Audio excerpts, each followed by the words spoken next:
የሞተ ተጎዳ ብሎ ነገር የለም። ሁላችንም ነን የምንጎዳው፣ ሁላችንም ነን የምንጎል። አንዴ መተናል። የመጣንበትን ሳንጨርስ በራስ ፈቃድ በራስ ቀን መሄድ ማለት እፍርታምነት ነው። የሚያስከፋን ጠፍቶ ተስፋ የሚያስቆርጠን ነገር አተን አይደለም እኮ የምንኖረው። መኖር ግዴታችን ስለሆነ ነው። አለበለዚያማ እፍርታምነት ነው። እፍርታምነት? አዎ እፍርታምነት ነው። ኑር እኔም እኖራለሁ ብሎ ጨዋታ ውስጥ ከገቡ በኋላ ጨዋታው ሲከብድ ወይ በግብ ሲመሩ በክፉ በደጉ ያልተለየውን ሰው ሁሉ ደጋፊ የራሱ ጉዳይ ነው ብሎ ከጨዋታ መውጣት እፍርታምነት ነው። ህይወት ጨዋታ አይደለማ። አዎ ህይወት ጨዋታ አይደለም። ህይወት ሲፈልጉ የሚያቋርጡት ሲያሻ የሚቀጥሉት ጨዋታ አይደለም።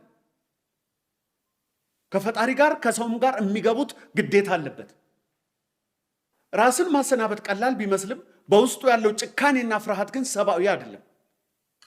በእናት ጨክኑ፣ በእህት ወንድም ጨክኑ፣ በወዳጅ ዘመድ ጨክኑ።